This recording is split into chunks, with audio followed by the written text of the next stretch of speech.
Acento, conversaciones de valor. Audiencia de Canal 1 y de acentocolombia.com, bienvenidos. Esto es Acento, conversaciones de valor. Colombia es por estos días un país tensionado. La economía estresada, instituciones bajo presión, algunas reformas inconclusas y una ciudadanía dividida entre quienes acompañan al gobierno, otros con expectativa y algunos con frustración. En ese contexto, el progresismo no habla desde la oposición, sino desde el poder. Y eso cambia las preguntas. Por eso hoy conversamos con Clara López Obregón, una de las voces más influyentes de la izquierda en el Congreso y protagonista del debate económico, social e institucional en este ciclo político. Doctora Clara, senadora por el Pacto Histórico, bienvenida a Acento. Muchísimas gracias por esta invitación.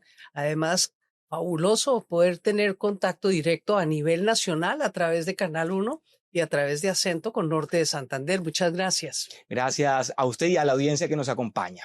Arranquemos con temas económicos. Usted ha estado en la Comisión Tercera que digamos, revisa también aspectos importantes de la economía y es una conocedora del Estado en todas sus dimensiones. Y recién veía que usted destacaba cómo Colombia ha progresado, por ejemplo, en el índice de confianza al consumidor, que cerró en cerca del 20% el año pasado. Quizá uno de los niveles más altos en la última década según Fedesarrollo. Pero cuando también revisamos los datos del DANE que muestran que el PIB solo crece un 2,8, muy por debajo de lo necesario para dinamizar la economía, y nos vemos con un mercado laboral que sigue en informalidad, que más de la mitad de los trabajadores siguen allí en la informalidad, pues me genera un poquito de inquietud y quiero contrastar eso. Quiero contrastar si ese indicador de confianza del consumidor basta para afirmar que el país está mejor cuando la inversión privada, el empleo formal y la productividad siguen débiles. Bueno, yo creo que uno tiene que balancear, como usted dice, porque no todo es bueno ni todo es malo. Pero lo que ha sorprendido tanto a las calificadoras internacionales y a los que hacen los pronósticos económicos es que aquí se habla con un catastrofismo sobre la macroeconomía del país y cada vez que salen las cifras del DANE contradicen el catastrofismo. Estamos con los niveles más bajos de desempleo de los últimos 20 años. La tasa de inflación está dentro de los límites de las metas del Banco de la República. Creo que una décima por encima. La meta son 5 y está en 5,1. La realidad es que nosotros tenemos una economía comparada con el resto del continente que va muy bien. 2,8 en el contexto latinoamericano resultó ser un buen crecimiento.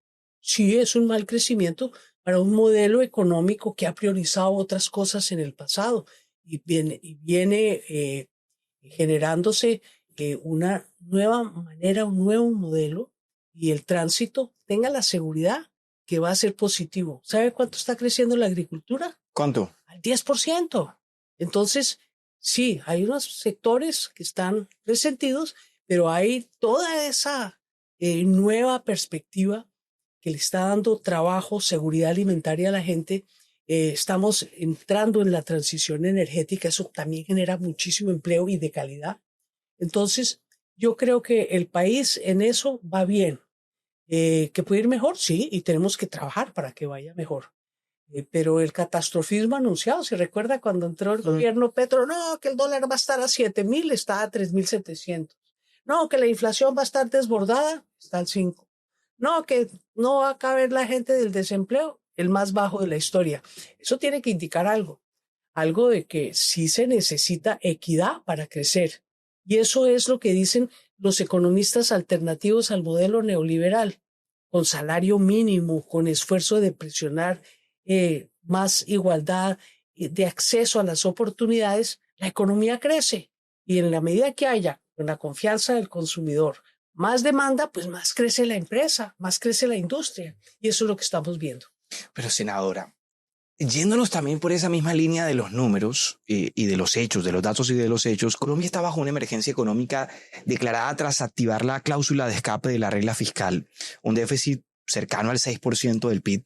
Eso es un hueco importantísimo, y la deuda en niveles históricos. Estamos pagando una deuda más cara, que el presidente usualmente dice que él heredó unas deudas que refinanciadas a una tasa de contexto, por supuesto, se encarecen. Pero esta emergencia, yo no sé si se está usando para crear impuestos por decreto y trasladar recursos de las regiones a la nación como una especie de castigo a la conducta y a la política económica que se venía en gobiernos anteriores, o si es de fondo una solución estructural a los problemas que tiene el país. Ni lo uno ni lo otro. Desde luego no es ninguna revancha. Es que hay que contextualizar. El Congreso de la República aprobó un presupuesto por 555, 560 billones de pesos. Ese fue el tope del presupuesto, con un bache de 16 billones que se tenía que llenar con la ley de financiamiento. Entonces dicen, no, es que el Congreso dijo que no. Esa es su atribución. Yo tengo mis dudas, que en un Estado social de derecho, aprobar un presupuesto de 556 billones de pesos y después decirle al gobierno, no, recorte la inversión. No está. Recorte los gastos también le pidieron, los gastos de funcionamiento, el empleo militante, que hay mucha gente en el gobierno. 16 billones. Usted puede decir, dígame cuáles gastos va a recortar. OPS, por ejemplo. ¿El sueldo del ejército? No, definitivamente seguridad no es. Sí, las OPS son inversión. Entonces, aquí la gente le gusta hablar livianamente. Nuestro estado no es grande. Compare con el número de empleos por habitante con Estados Unidos. Usted se va a quedar sorprendido. Sí. Allá es mucho más, Sí. porque se necesita Estado para hacer equidad. Lo que se está haciendo es buscando abaratar el costo de servir la deuda, y en eso ha sido bastante exitoso el gobierno. Y ha venido no solamente ahora, sino de tiempo atrás, cambiando deuda cara por deuda más pagable. No puedo decir que sea barata. Sí, es un tema de amortización. Entonces, se ha reducido mucho el costo de intereses de pago de la deuda externa, y eso es semiestructural, porque se hace en el margen y no en la totalidad.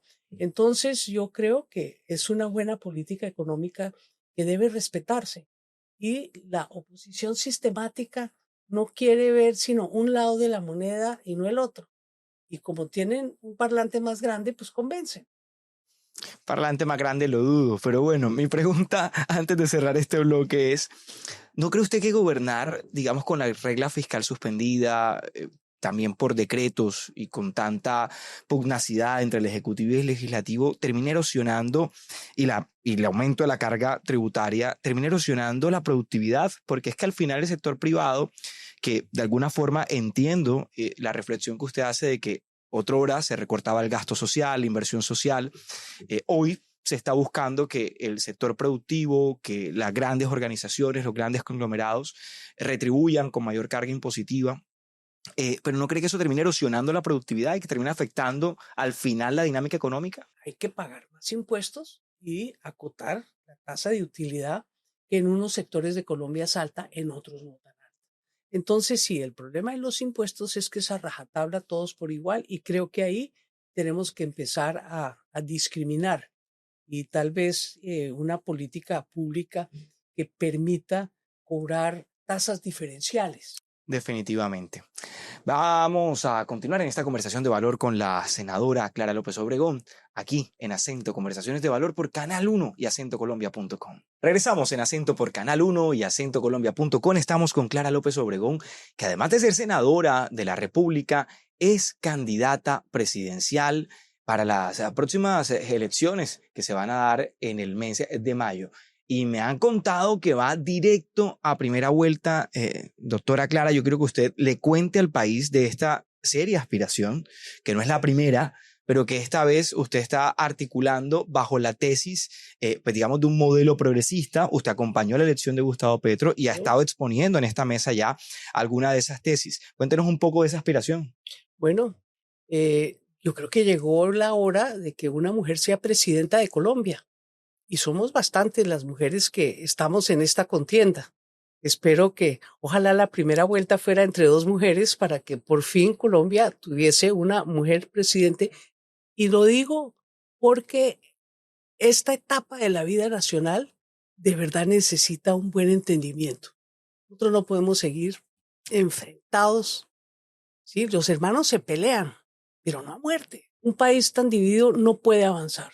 Entonces, Es un principio bíblico, una casa dividida sí, contra sí misma no prevalece. no prevalece. Entonces, sobre ese principio estoy montando mi campaña presidencial con las ideas progresistas que he defendido Toda toda la la vida. vida. Usted ha sido coherente y férreo en sus posturas. Sí, nunca, no es que no haya cambiado de opinión, porque uno tiene que cambiar de opinión cuando lo convencen que hay una mejor, pero siempre he estado del lado de la opción de los pobres. Yo soy además muy cristiana, católica.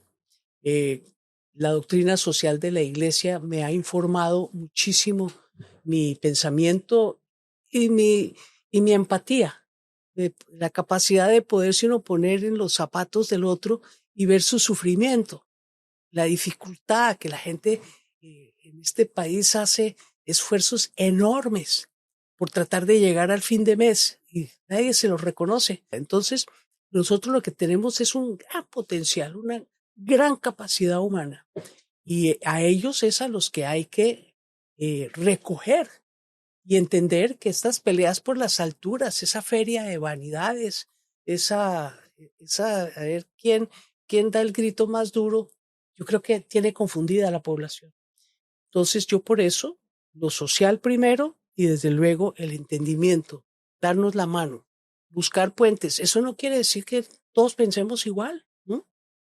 La diferencia es que está la creatividad, la dialéctica. La dialéctica. Sí, siempre buscando mejorar, escuchando, proponiendo y trabajando. Cuando vemos las cifras, en el entendido de que usted legítimamente aspira sobre las bases de lo que ha sido este gobierno progresista, uno pudiera atribuirle al candidato Iván Cepeda y a la popularidad del presidente Petro cerca de un 30, un 35% del potencial, o por lo menos de la expectativa electoral a estas fechas. Y subiendo.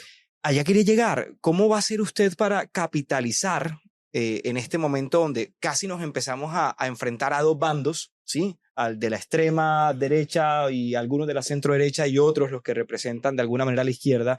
¿Cómo irrumpe usted en esta etapa que ya es un poco tarde, estamos bastante cerca de las elecciones, Sí, para capitalizar? todavía no he empezado la campaña presidencial, están en los prolegómenos de las consultas. Llevan algunos un año promoviéndose Sí. y conversando. Bueno, sí, porque se anticipan a los calendarios Todos. electorales porque tienen demasiada plata, pero yo estoy dentro del calendario electoral arrancando cuando corresponde. ¿Y cómo va a ser entonces, en su entendimiento, o cuál debería ser entonces en su entendimiento esa fórmula para romper o irrumpir en esta etapa que, si bien está dentro del calendario electoral, pues ya muestra unas cabezas visibles como Iván Cepeda en el caso de la izquierda? Excelente, muy bueno. Con Iván no vamos a competir, vamos a emular. Yo me presento como alternativa, pero no para dañar el proyecto de la izquierda, porque por encima de todo pues está el proyecto progresista y en algún momento dado tendremos que entendernos todos. Pero aún así usted va directo a primera vuelta, no pasa por la consulta. ¿No divide eso entonces el voto de la izquierda? No, ¿qué va a dividir el voto de la izquierda si lo que estamos es armando una gran coalición progresista de cara a la segunda vuelta? Ok. En ese contexto, doctora Clara, usted está recorriendo el país y es innegable que por estos días la crisis de seguridad en las regiones y específicamente en el Catatumbo, del cual usted es bien conocedor y participa allí en las mesas de diálogo y las mesas humanitarias, está totalmente sitiada. ¿Cuál va a ser la propuesta de Clara López para recomponer el orden en las regiones, para recuperar la seguridad, la soberanía de la que usted tanto habla en el territorio? Mire, fundamental. La paz y la seguridad no pueden verse como dos políticas separadas. Son absolutamente dependientes la una de la otra. Y las dificultades, la violencia y los problemas estructurales de una región, aunque hay muchos comunes denominadores, no es la misma que en otra región. Yo planteo que es fundamental hacer un plan de paz y seguridad para cada región del país, construirlo con el apoyo y el aporte de los oficiales activos y retirados que han servido en esas regiones, en diálogo con las autoridades civiles regionales y locales y desde luego con la comunidad y sus liderazgos. Eso tiene una cantidad de requisitos que implican, por ejemplo, garantizarles la seguridad y el arraigo territorial al liderazgo social en cada región para que tenga libertad de expresión, libertad de movilidad y pueda participar en plena libertad en este proceso de construcción colectiva de la seguridad que implica un enfoque integral. No se la podemos dejar como se ha dejado en el pasado, en manos solamente de la fuerza pública, porque fuerza pública sin inversión social no prospera. Inversión social sin control territorial no funciona. No construye Estado si no está involucrada de fondo la institucionalidad toda. Entonces tenemos que tener un enfoque integral, mancomunado con la participación de todos los sectores, y yo creo que de esa manera vamos a poder hacer el corazón de esa política, que es el tránsito de la ilegalidad a la legalidad. Porque tampoco puede usted desterrar del territorio a toda la gente que por racionalidad económica termina en actividades ambiguas, legales, entre la legalidad y la ilegalidad o la ilegalidad abierta. Hay que abrirle los espacios de la formalización y de la generación de oportunidades económicas, de oportunidades sociales, para que podamos integrar sociedad civil seria en esos territorios, vinculando a todos los actores para que se construya desde el territorio la paz territorial, que es la seguridad de la gente. Y esos son los indicadores que tenemos que mirar.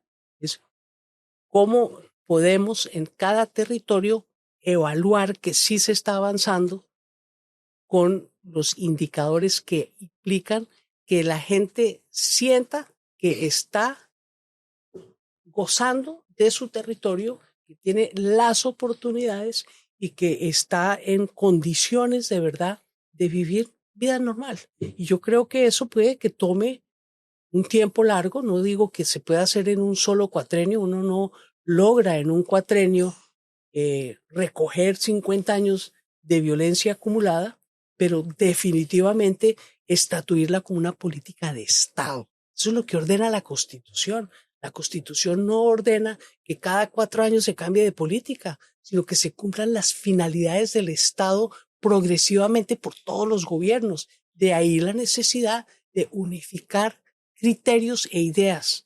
Yo, por ejemplo, en temas de paz y de seguridad, pienso que la política de Estado implica que participe también en su confección la oposición, porque ese diálogo gobierno-oposición es fundamental para avanzar juntos.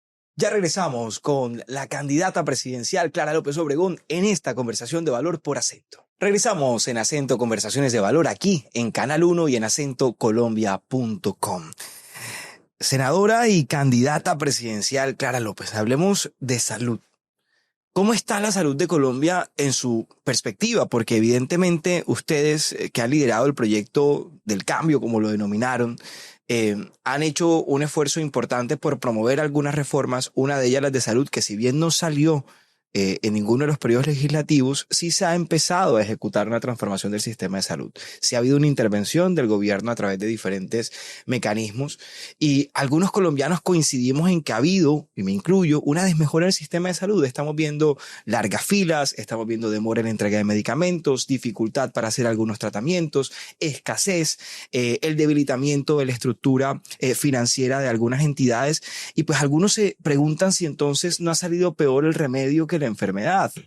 Bueno, lo primero que hay que aclarar es que no se ha reformado el sistema de salud. El tema de fondo es que se vienen quebrando las EPS sistemáticamente. Y el Estado venía tapando el hueco, eso es cierto.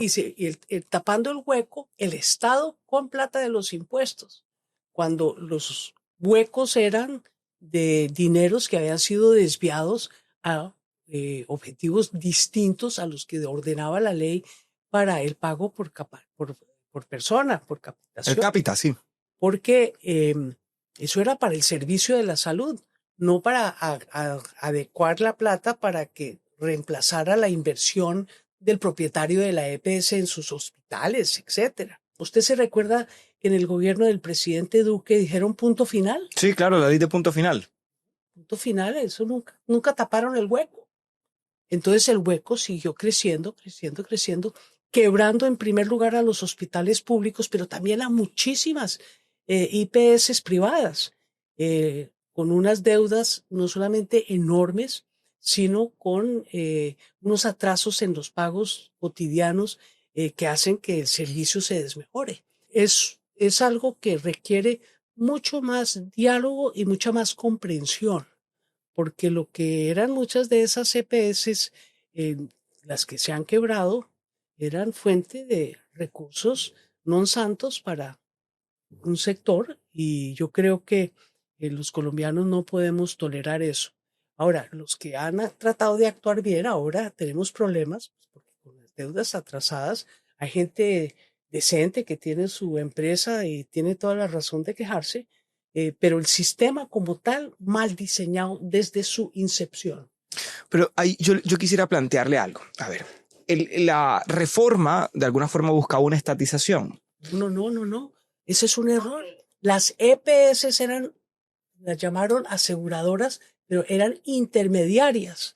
¿De qué? De dineros estatales, no de dineros privados. ¿Qué es el rol que ha tomado la ADRES? Entonces, imagínense, y es el rol que ha tomado la ADRES, pero no suficiente.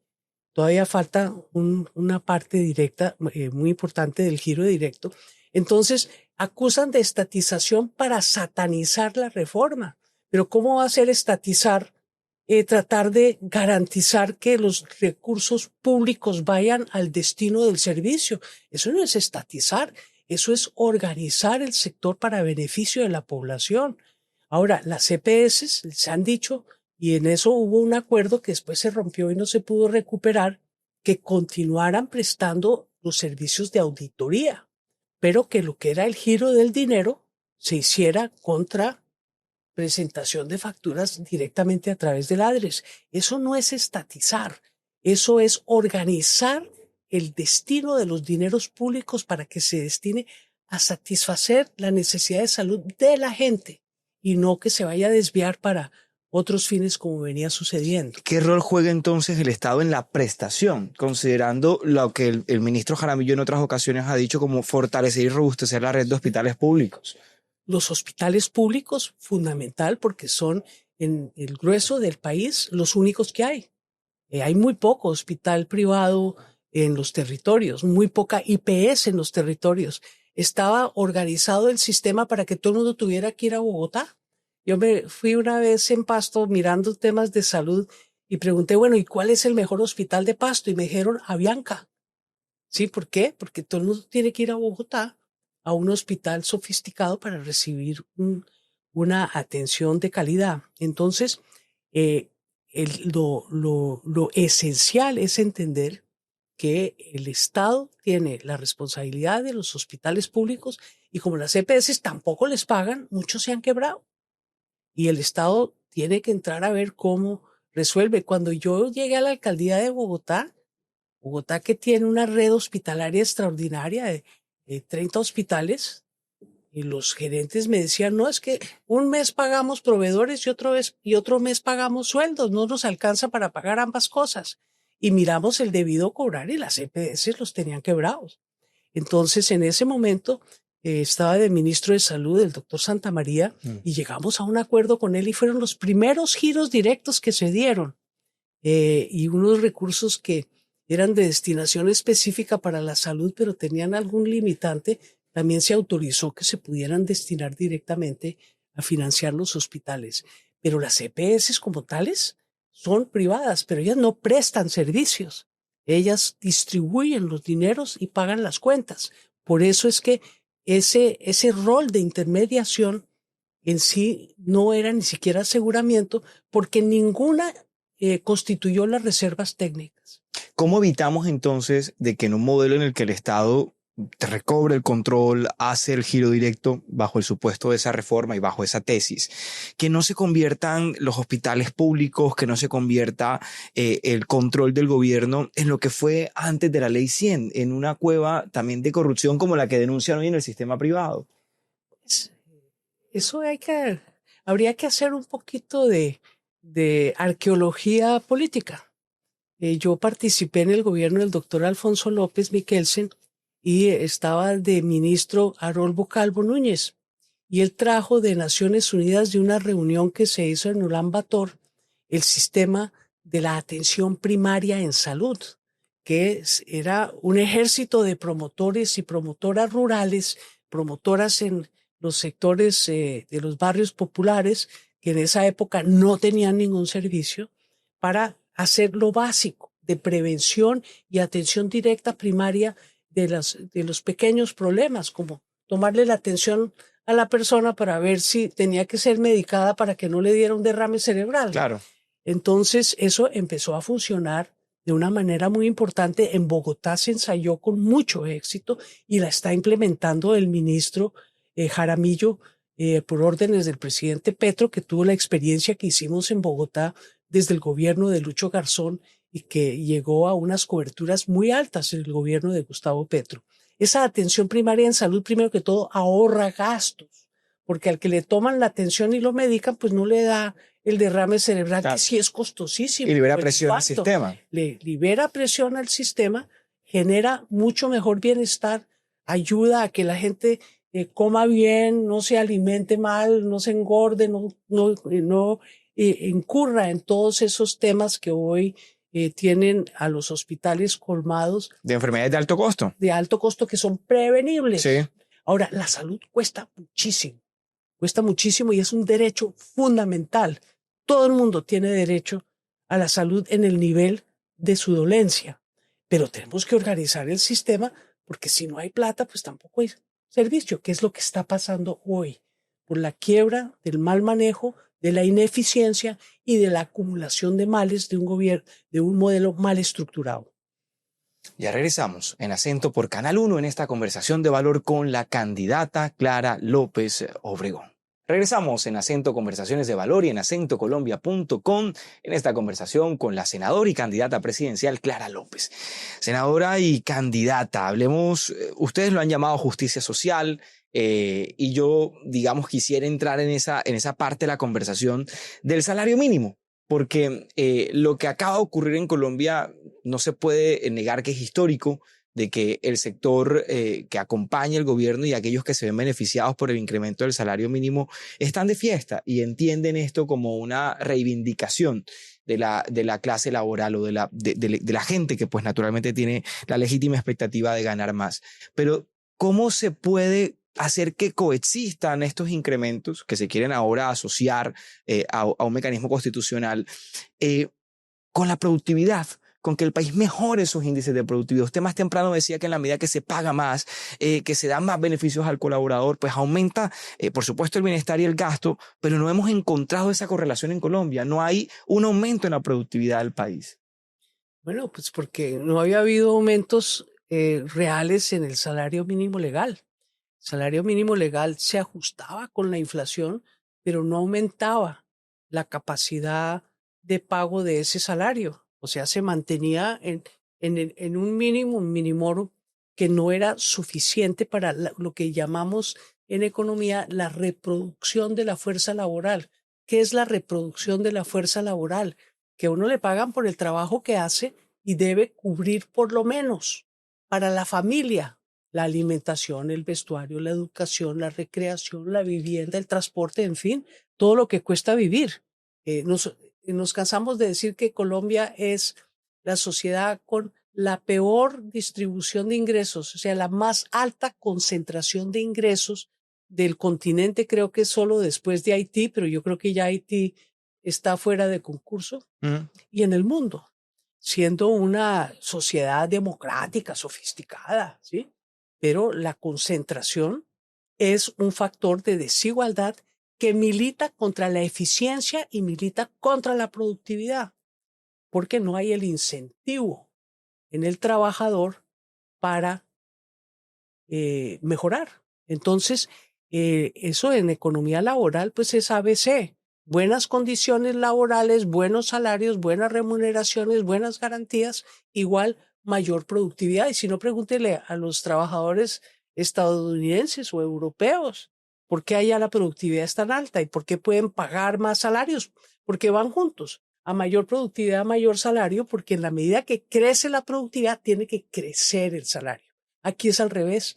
Aquí lo poco que crece la productividad no se refleja en un aumento del nivel general de salarios y hemos perdido la participación de los salarios en el ingreso nacional durante los últimos 30 años. Ha venido en descenso mientras aumenta la remuneración del capital. Eso es concentración de la riqueza. Entonces, la justicia social no solamente es éticamente necesaria, es buena economía.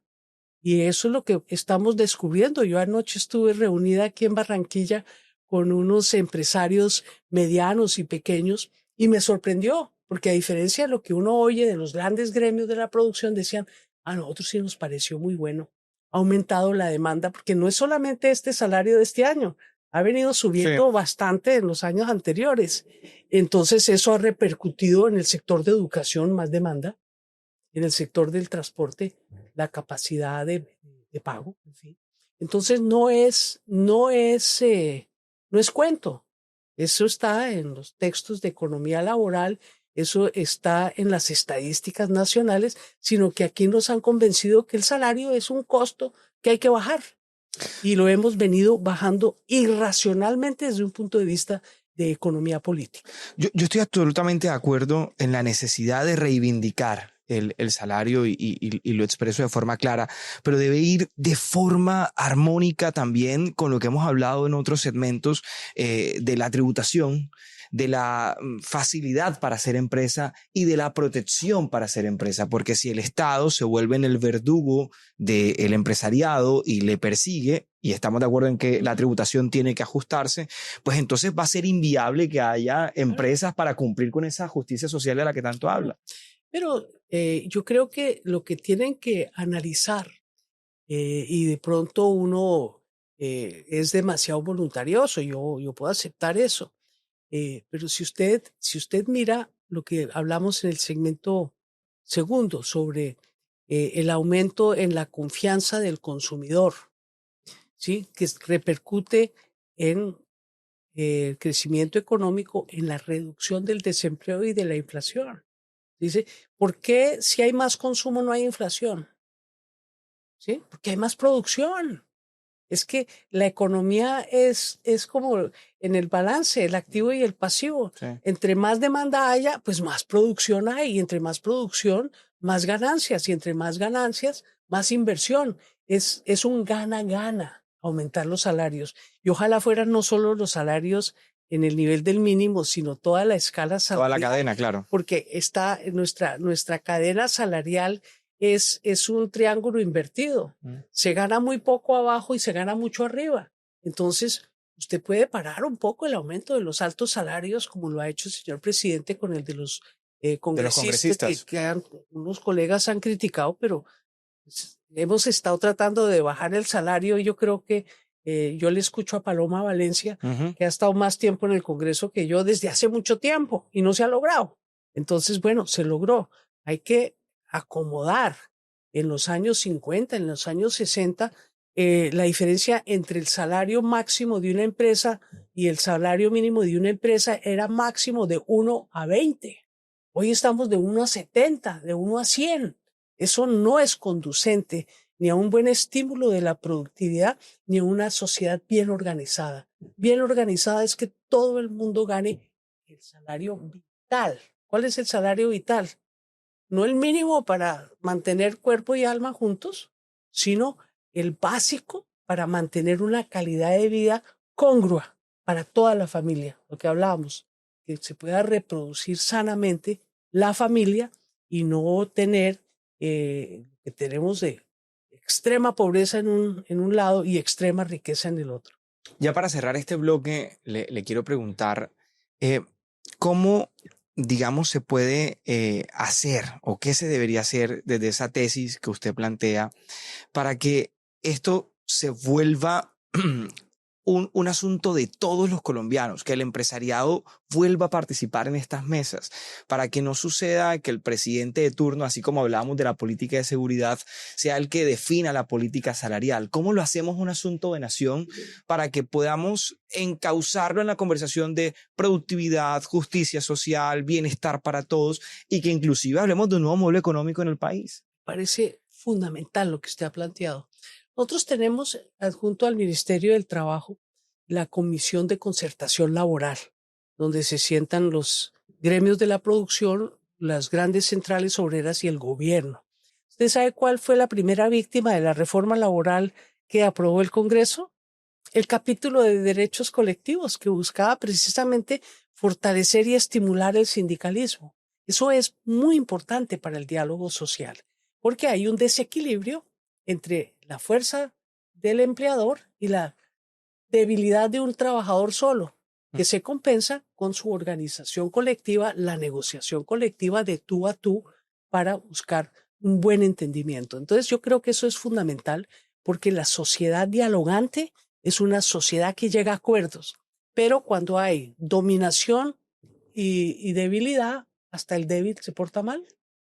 Ya regresamos en Acento Conversaciones de Valor, en este programa especial con la candidata presidencial Clara López Obregón. Regresamos en Acento Conversaciones de Valor y en acentocolombia.com. No olvide leer cada fin de semana nuestro semanario digital para entender el país y tomar decisiones basado en información confiable.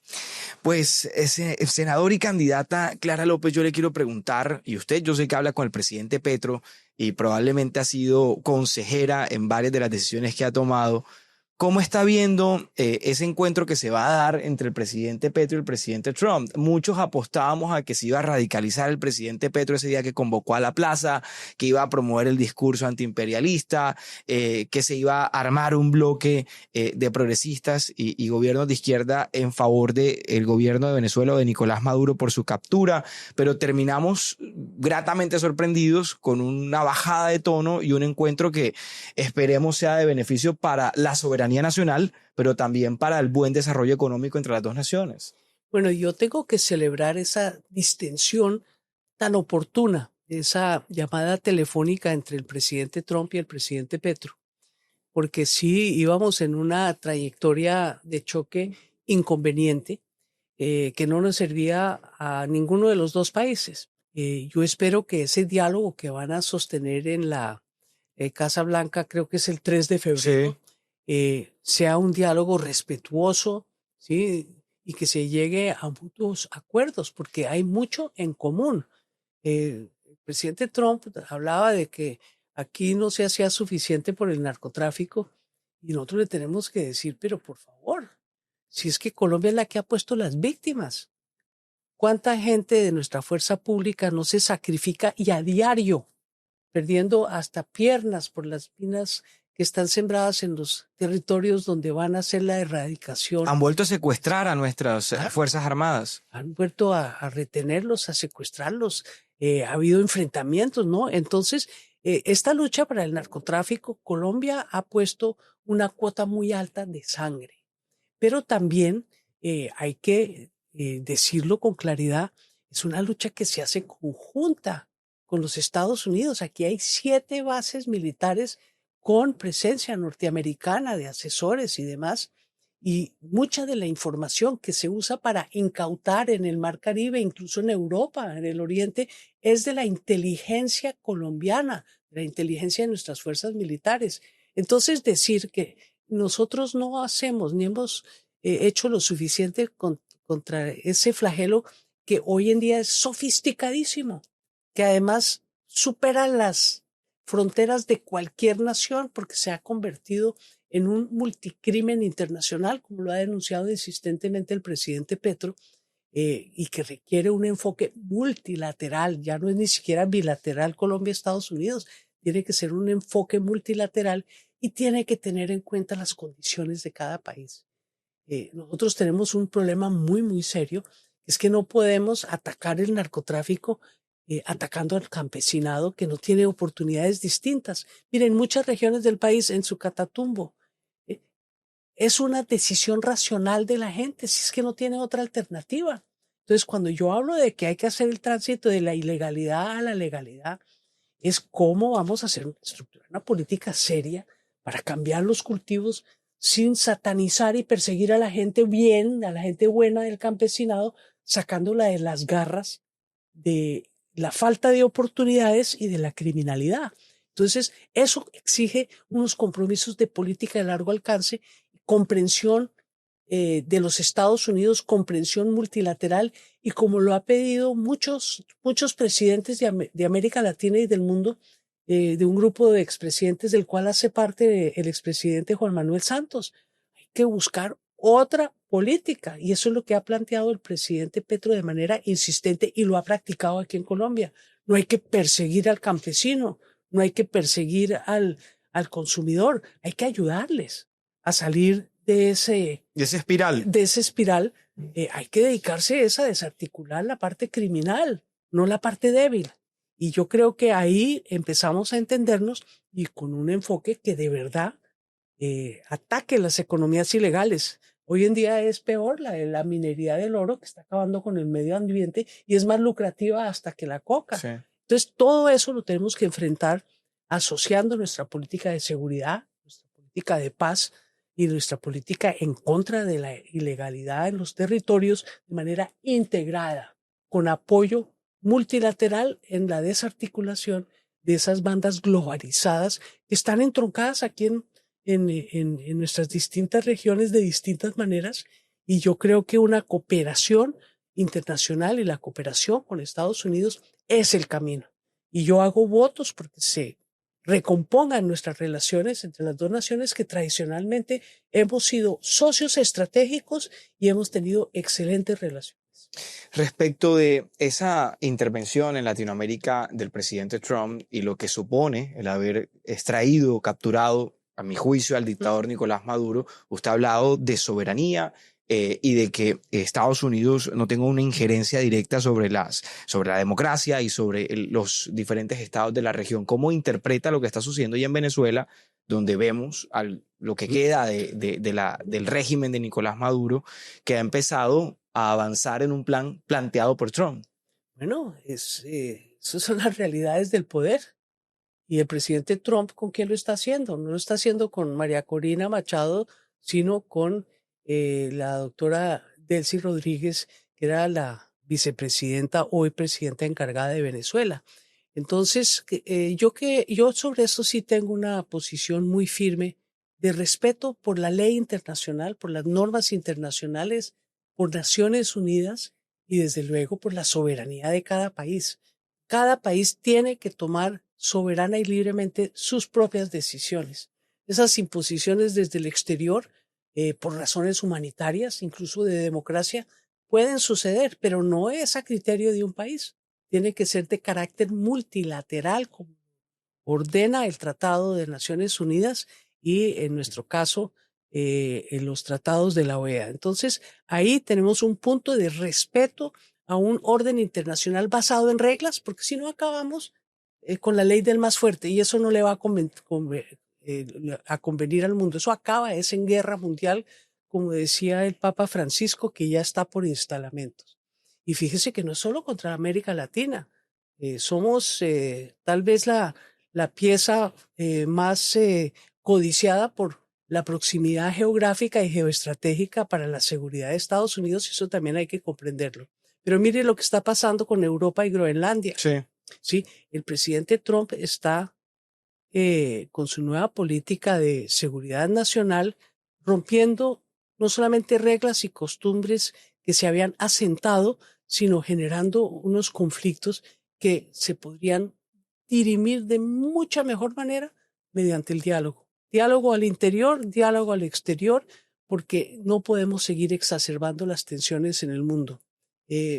Vamos por mal camino y tenemos que reconducir las relaciones internacionales de nuevo hacia el orden internacional basado en reglas, que fue lo que promovió a Estados Unidos después de la Segunda Guerra Mundial, y ahora se le olvidó al presidente Trump. Estamos en otra era, definitivamente. Ya para terminar, le pregunto a todos mis invitados en qué tema concreto colocan el acento.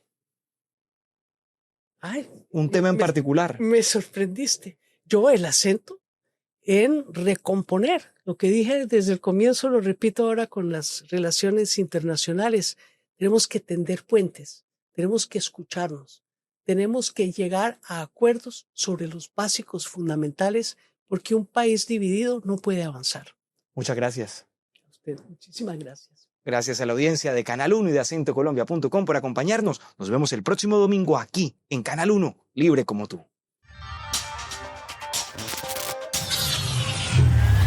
Acento, conversaciones de valor.